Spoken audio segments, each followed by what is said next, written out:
Hola. Hello. Hola. Bonjour. To get started, I will kindly ask our colleagues in the stage to help us with the first video, please.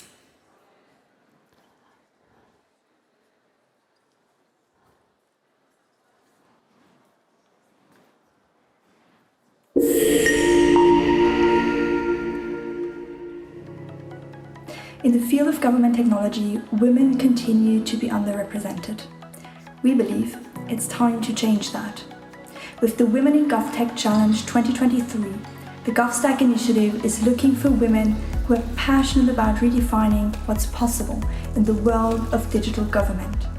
So whether you are a seasoned GovTech professional or just starting out your career, this challenge is your platform to deepen expertise, gain recognition, and connect with a powerful network of like-minded women. So, are you ready to shape the future of GovStack? Then apply now, and together we'll create a more inclusive, efficient, and citizen-centered government.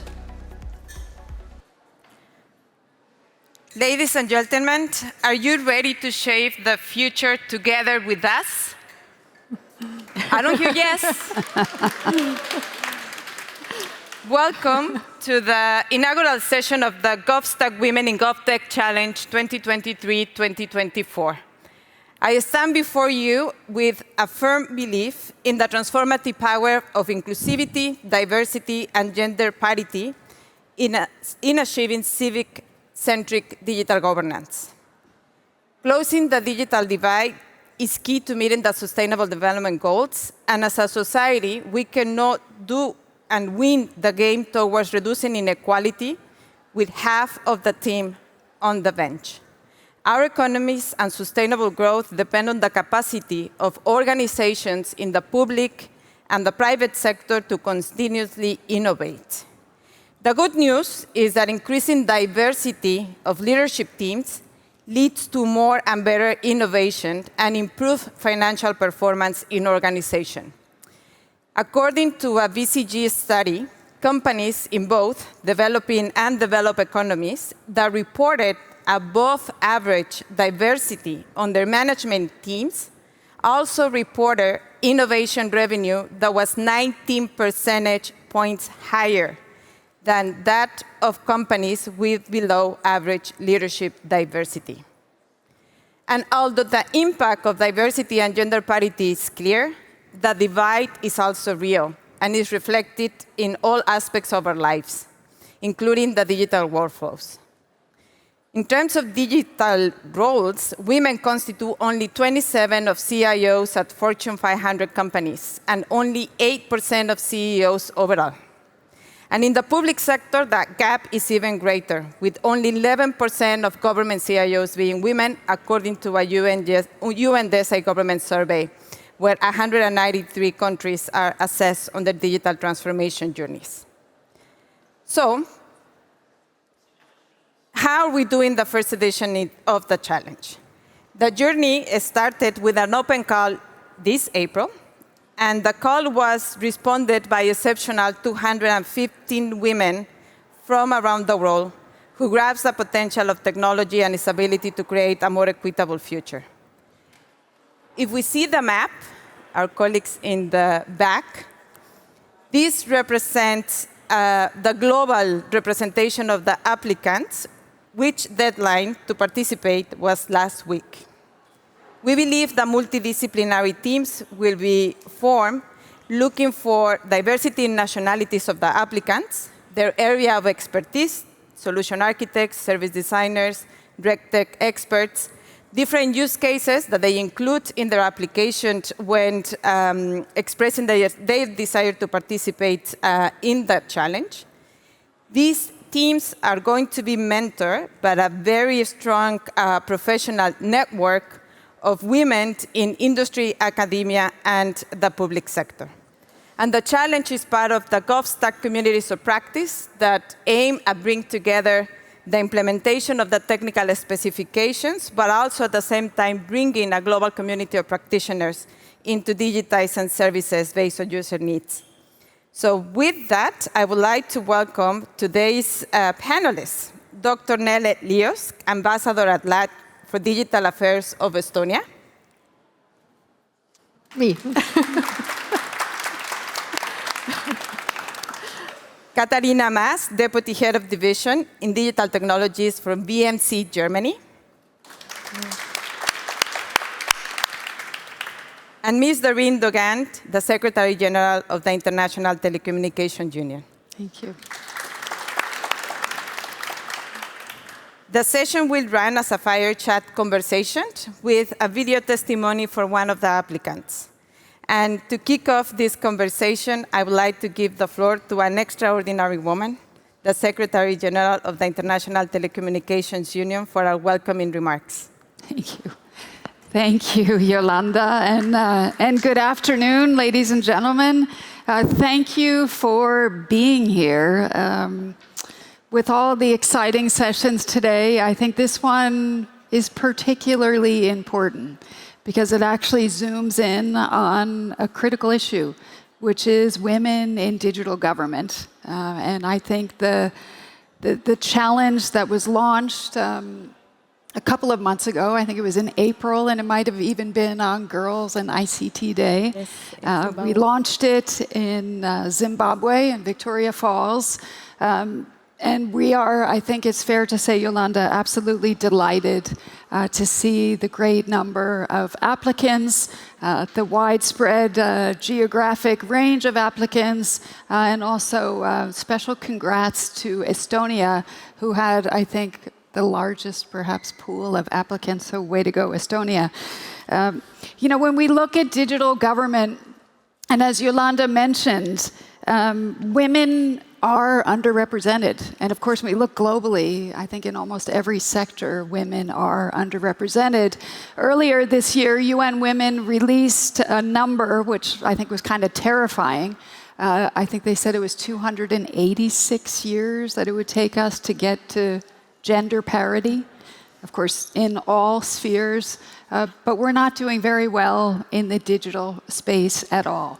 And so with this initiative, we're zooming in on women in terms of digital government. We have, as Yolanda mentioned, some 11% of CIOs in public administrations. Those positions are led by women. When we look at ICT or digital ministries, regulators, those numbers are not much better.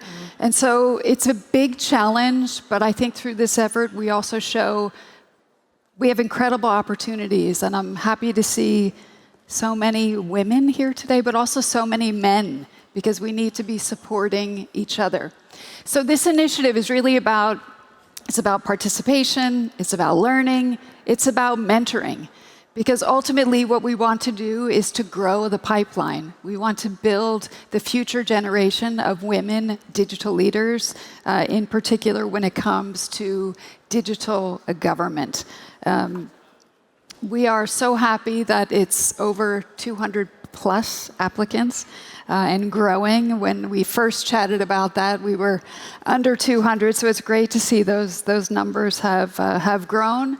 And I think through this effort, not only do we hope to attain more digital leaders today, but also we want to inspire the next generation of digital leaders. So, you know, thanks again for being here. Thank you for your commitment.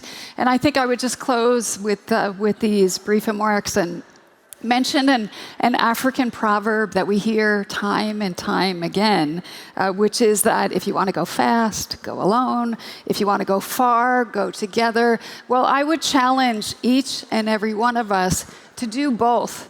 But let's go fast and let's go far and let's do it together. Let's not wait 286 years, please. Thank you.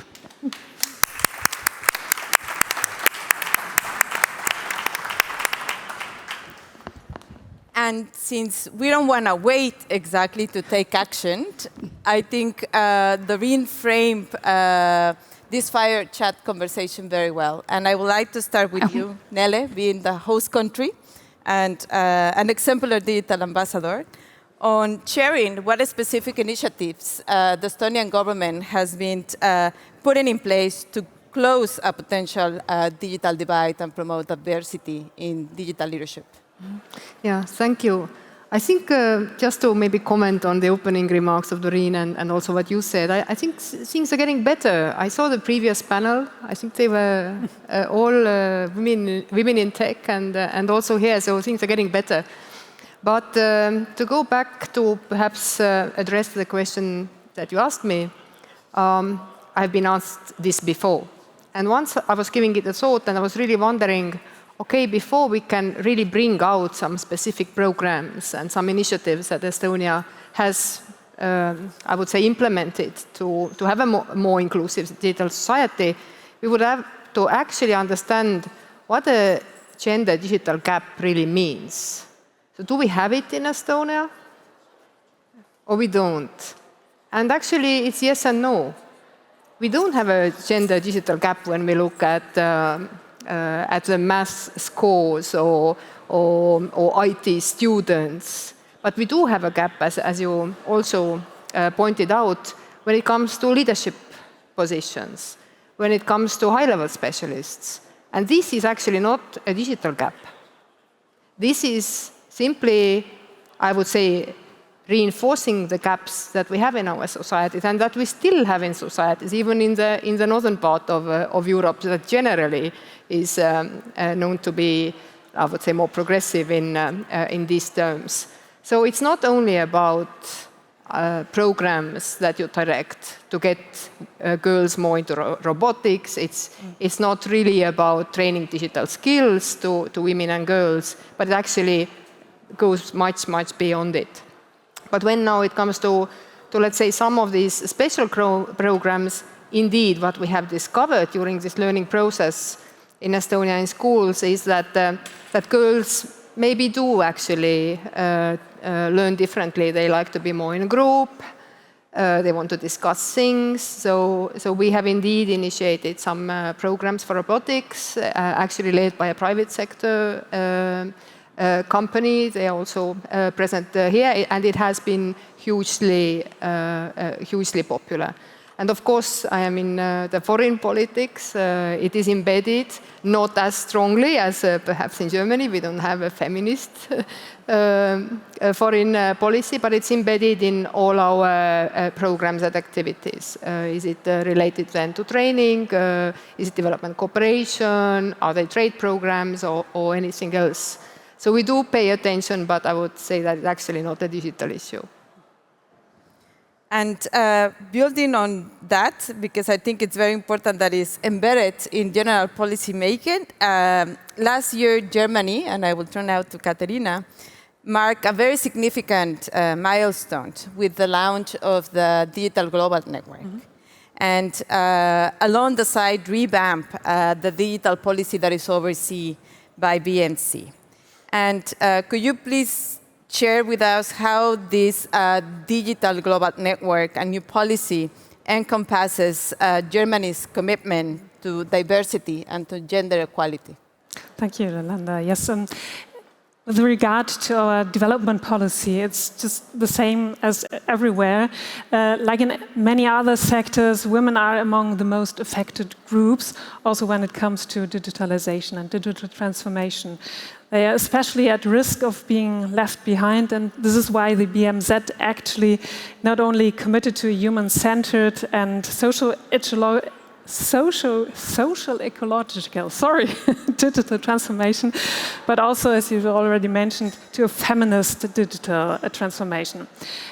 And that does not mean that we are aiming exclusively of women, of course, and it does not mean either that we ignored women's need all in all before.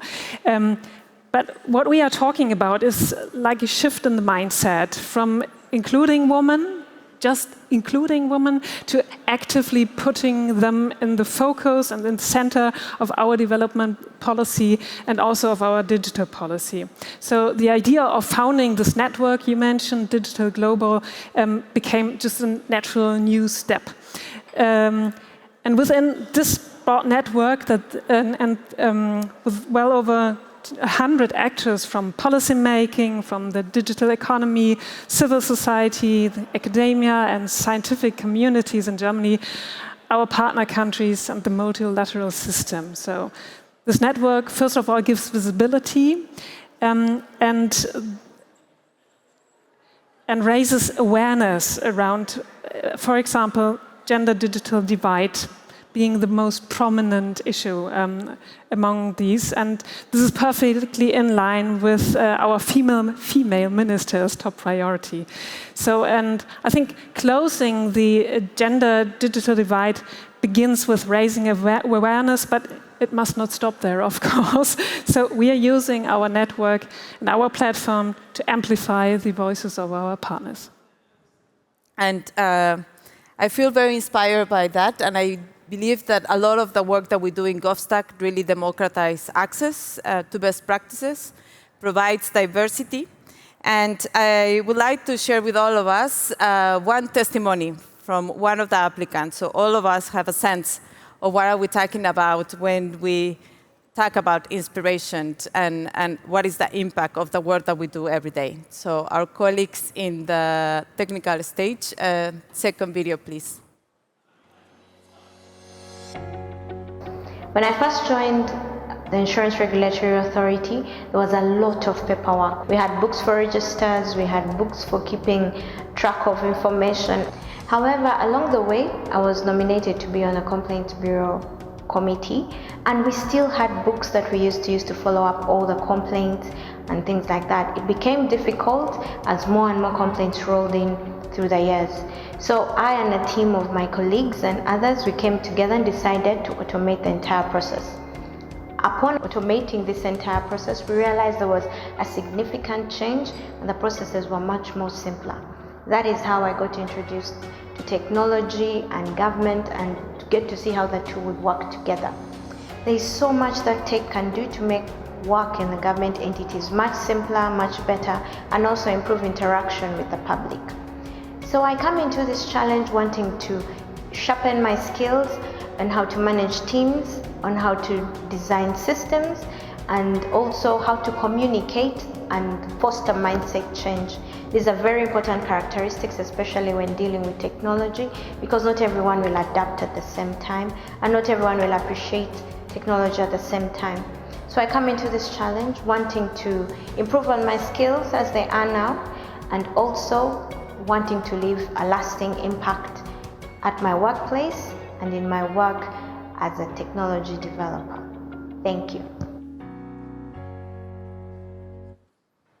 I think it's a very inspiring testimony, and believe me, the application process closed on August 31st, and as we went reading every single application, you can see the hearts and the minds of all the applicants really committing to learn, to become better team players, and to better serve their citizens. So thank you to all GovStack partners and community to support this initiative. And Nele, going back to you, I think you have a very important role as a digital ambassador.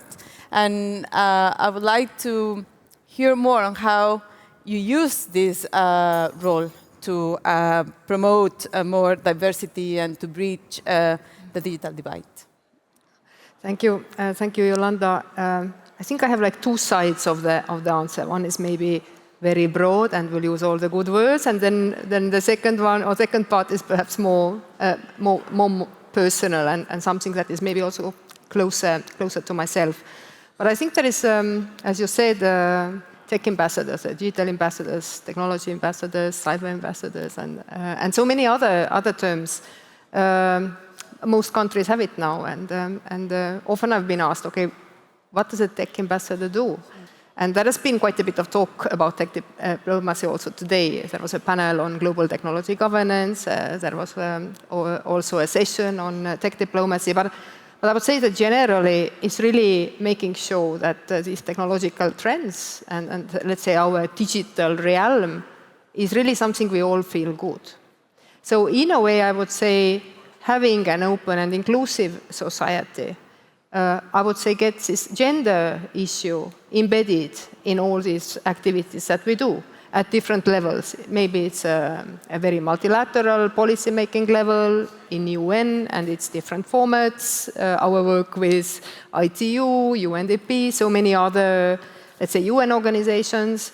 It's also, of course, the work we do at the European Union, it's either with the partnerships with DG INPA or NIE. So we really embed, I would say, these equality and inclusivity issues into these broad and higher level political discussions. But now there's a question, what do we do in practice? And that actually comes a little bit to a more personal note. As I was saying, Estonia does not have a feminist foreign policy, but this topic in itself is dear to me. And in a way, as a digital ambassador for Estonia, I am in this position where it's kind of my duty. I would say it's my responsibility to work on these issues. And it is something that I didn't think I would be doing when I started my work. But with the time, I started to realize that as I had my role models when I was a child or when I was growing up, or even now I have role models, somebody I admire. And often mostly they are leading women. I came to realize that for some women and girls, I am also a role model, even though I may think I'm doing a very regular bureaucratic job. But for some women, it's a mark of an achievement they would like to go for, and they need the support, even for me being there, visible and working for them. So I am very actively engaged in various initiatives that promote gender equality. I mentor, apart from GovStack, but also now as part of GovStack, and I will definitely keep doing it. So thank you so much. No, thank you, Nele, and thank you for being also a mentor, not only a great colleague and role model. And speaking about role models, I remember when I joined one of the ITU meetings and our Secretary General was launching Equals, which is one of the most important initiatives in ITU. And when you see other women leading and pushing forward policies that are so relevant, you become inspired. And I went back to Mexico. Back there was national CIO, and we also initiated different policies to bring together more diversity. So role modeling is extremely important, and inspiration in taking action is equally important. And building on that, I go back to Catherine, and could you please share with us how this lens of diversity and gender equality fits into the framework for Germany development aid? Yeah, let me just start with one figure. In low and middle income countries, the 260 million women, fewer women than men, have access to the internet. And I think it's clear this needs to change. And why does it have to change? Because ICT actually enables education, career opportunities, social participation, financial independence of women, and not only women, but also other marginalized groups. And so just two examples. Open IMIS, which is a digital public good as well, in fact saves lives every single day. It is an open source solution, and it's providing simple access to health services and social protection cash transfers. And it simplifies donations to a few clicks and ensure that funds donated reach individuals, and we're talking about mostly women, quickly and reliable, and it's already been implemented in 12 countries now. Or for instance, within the GovStack initiative, we strengthen human-centric, secure and inclusive digital public infrastructure, and we also promote the digital sovereignty of citizens with a focus on women. This is why we're here today, together with ITU and DIAL. And I think gender equality starts where the essential decisions are taken. So this is why we start with those individuals actually taking these decisions and setting the overall framework. So policymakers, first of all. It is them you need to convince first, this is our conviction, to promote fair regulation of the digital economy. And so together, for example, with Smart Africa and World Bank, we provide trainings for leaders in ICT regulation, and this is called the Smart Africa Digital Academy, or just SADA. Through the SADA initiative, we support the acquisition of regulation knowledge that is needed to promote a fair and gender-equal digital transformation in our partner countries. And we also of course, directly address girls and women and provide them with digital skills with Atingi, our digital e-learning platform. And with Atingi, we equip young people with a particular focus on women and girls with the skills necessary to succeed in digital societies and economies and get their fair share of the chances and opportunities that the digital transformation holds for everybody's benefit, and especially for women. Thank you. Thank you. Very inspiring, and as a closing, I would like to recap takeaways from all these different interventions. Number one, to take action. I think Doreen made a very clear invitation for all of us to make everyday awareness on how relevant it is to have diversity in our teams, to call women in the table to equally participate in developing policies, to have diversity and gender at a state-level policy reflected transversally in all government programs, and we really aim through the GovStack initiative and all the founding partners, Government of Estonia, Germany, DIAL, and ITU, to give visibility to amazing women working every day to design digital services based on user needs, on user journeys, using all GovStack capabilities available today, technical specifications, technical guidelines, but more importantly, building communities of practitioners, global networks that can potentially drive forward equally leadership roles. So thank you all for being here. Thank you all for being part of this challenge. And we hope to see you next year with a bigger number of applicants and participants. Thank you, Nele. Thank you, Katarina. Thank you to our Secretary General. And thank you for your interest in the GovStack Women in GovTech Challenge. Thank you.